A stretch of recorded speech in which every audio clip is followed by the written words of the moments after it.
अंजना जी, ये बेरोजगारी पे आपने, महंगाई पे कितनी बार असदुद्दीन ओवैसी के बयान देखे?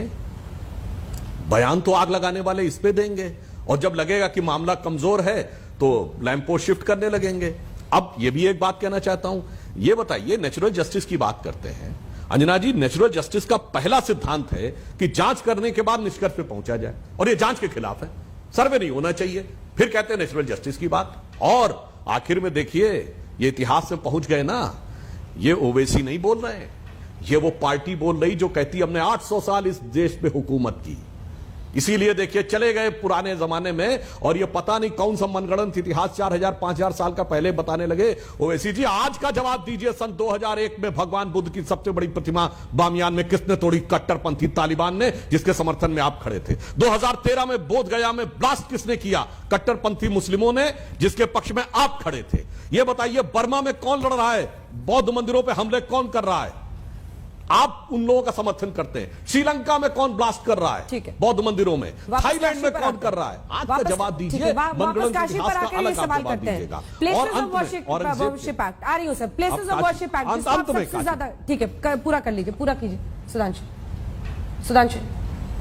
हाँ, मैं एक बात कह देता हूं, अंततः काशी के संदर्भ में यह बात बहुत स्पष्ट है कि काशी से मैं इनसे पूछना चाहता हूं कि औरंगजेब, जिसको ये लोग बादशाह है, काजी जिंदा पीर, बादशाह है आलमगीर, रहमतुल्लाह अल सलेह जाने काका बोलते, मैं उनसे पूछना चाहता हूं, वो वहां करने क्या गए थे भाई?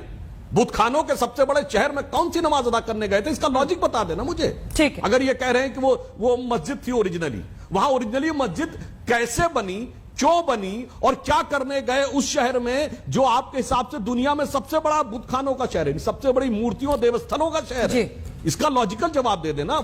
इसी पर आते हैं, काशी पर आते हैं। Places of worship act Owaisi साहब 1991, जिसका आप हवाला देते हैं, वो भी इस वक्त कोर्ट में चैलेंज है। उसमें साफ ये मानना है कि पिटिशनर का कि ज्ञानवापी को वो मस्जिद नहीं मानते हैं, उसी को चैलेंज कर रहे हैं। उसमें जो दलीलें दी गई हैं वो मैं आपको पढ़कर सुनाती हूं, उसका फिर मुझे आप जवाब दीजिएगा। एक तो उन्होंने कहा है कि ये 350 साल पुराना है, वो लिखते हैं। फिर कहते हैं ज्ञानवापी मस्जिद है ही नहीं, क्योंकि उसका धार्मिक कैरेक्टर, बात बदलने की बात कहां आती है? मुस्लिम लॉ के मुताबिक उसी जमीन पर मस्जिद बन सकती है जो खुद की हो, दान की गई हो, जहां पर कोई स्ट्रक्चर पहले से ना हो। ऐसे में ज्ञानवापी को मस्जिद नहीं कहा जा सकता। इस पर आपका जवाब क्या है? वो तो सीधा यही चैलेंज कर रहे हैं, पूरा एक्ट ही चैलेंज है कोर्ट में इस वक्त।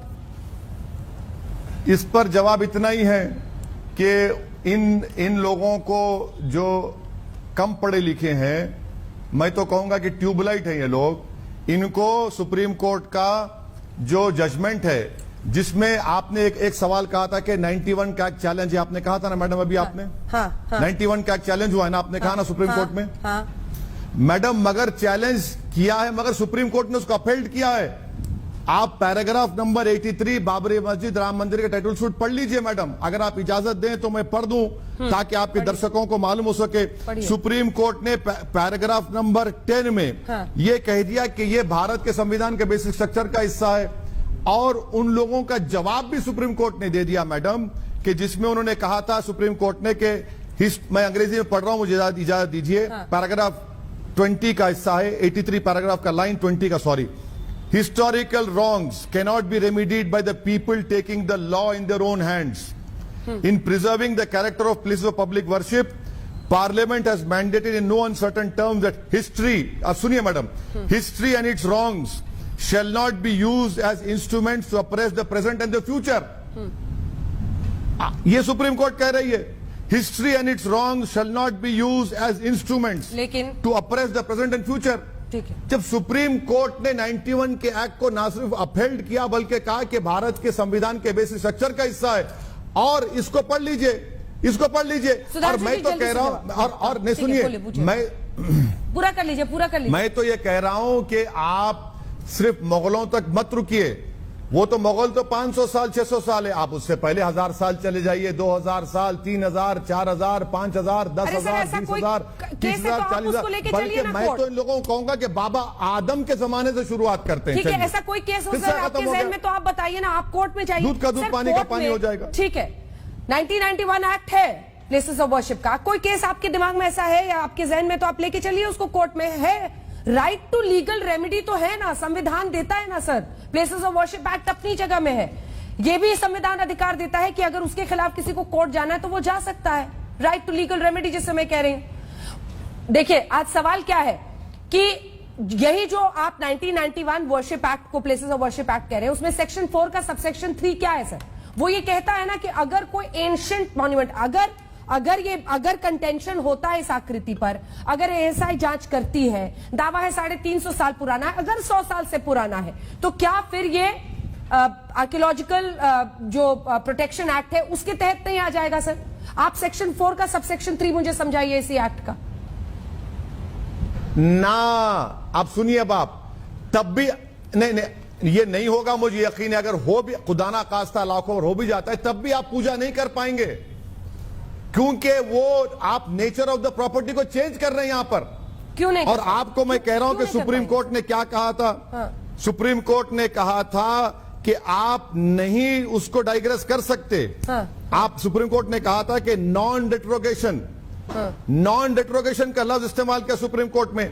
You can not go backwards in time. 1958 का एक्ट मेंटेनेंस के लिए, इसीलिए मैं आपसे कह रहा हूं कि दिल्ली में, आपने इंटरप्ट कर दिया, दिल्ली में एक जगह है सफदरजंग की मस्जिद में एक हफ्ते में जुमे की नमाज होती है। कल को जाके बोलेगा नहीं नहीं वहां पर नमाज नहीं होगी, वहां पर मेरे मजहब के लिहाज से होगा, तो क्या चेंज कर देंगे क्या आप? यही तो मैं समझा रहा हूं कि वो जो आपने सेक्शन का हवाला दिया वो प्रोटेक्टेड मॉन्यूमेंट के मेंटेनेंस के लिए, ये तो इंटेंट था पार्लियामेंट का। ये आपको बता ही नहीं रहे व्हाट्सएप यूनिवर्सिटी वाले। सुधांशु जी बताइए, सुधांशु जी बताइए। वो कह रहे हैं अगर आप इनको व्हाट्सएप यूनिवर्सिटी का जवाब दे देता हूं। इन्होंने कहा कि हिस्टोरिकल रॉन्ग को लेकर आज सप्रेस नहीं किया जा सकता। अरे यही तो आप कर रहे हैं। हिस्टोरिकल रॉन्ग औरंगजेब ने किया, आप उसको लेकर सप्रेस करे दे रहे हैं। मुझे समझ ही में नहीं आता है। और आप व्हाट्सएप यूनिवर्सिटी की बात कर रहे हैं, तो मैं पूछना चाहता हूं, इस्लाम अमरे रसूल है कि अमरे बादशाहत? ये कभी बाबर के नाम की मस्जिद को लेकर, कभी औरंगजेब के नाम की मस्जिद को लेकर लड़ाई लड़ते हैं। अरे भाई, रसूल के लिए माना जाता है, ये बादशाह और बादशाहत और सियासत का क्या लेना देना है, इसका तो हमको जवाब दे देना चाहिए। इसलिए हम ये कहना चाहते हैं कि जो आप, और दूसरा इन्होंने कहा इतने 1000 साल पहले, ये तो एक बात मैं अंजना जी आपके दर्शकों को बता देना चाहता हूं, वर्ल्ड में सबसे ऑथेंटिक रिसर्च करने के बाद भारत का कोई लेना देना नहीं है। एक हुए प्रोफेसर आर.जी. रमल, जिन्होंने पिछले 2500 सालों में हुए नरसंहारों का पूरा डॉक्यूमेंटेड हिस्ट्री निकाल के रखी है, और उन्होंने लिखा है 13वीं शताब्दी से पहले भारत में कोई नरसंहार नहीं हुआ था। बहुत मामूली सा एक कलिंग का युद्ध और एक और युद्ध का नाम लिया जिसमें कुछ हजार लोग मरे थे, और दुनिया में 1 अरब 40 करोड़ लोग 2500 सालों में वॉर में मारे गए हैं। ओवैसी साहब जाके हिस्ट्री चेक कर लीजिए, उसके बाद बोलिएगा कि यहां पहले हुआ था। ये किसी भारतीय ने नहीं कहा है, ये फॉरेन में बहुत ऑथेंटिक रिसर्च के साथ कहा है। अफसोस कि उस हिस्टोरिकल रॉन्ग के साथ आप खड़े हैं। नेचुरल जस्टिस होता है सर्वे करने के बाद निष्कर्ष निकालना, उसके विरुद्ध में खड़े हैं। और अंत में अंजना जी, मैं ये एक वाक्य बोल देना चाहता हूं। एक वाक्य होगा, हमारे यहां तो ज्ञान का भी उल्लेख है, वापी का भी उल्लेख है। हमारे यहां कहा गया है कि देवत से दक्षिणे भागे वापी स्थित शोभनम तस्योदकम पित्वा पुनर्जन्मम न विद्यते। यानी देव के दक्षिण भाग में शोभित है वापी, जिनका जल पीने से पुनर्जन्म नहीं होता। भाई पुनर्जन्म के चक्कर में काहे पड़ना चाहते हो भाई? तो जन्म जन्मांतर मानते नहीं तो काहे उसका पानी पी रहे हैं? और ये बता दें, इनके कहीं उल्लेख मिलता हो ज्ञान शब्द का, वापी शब्द का, काशी शब्द का। ठीक है, यहीं पर इस बहस का अंत करते हैं।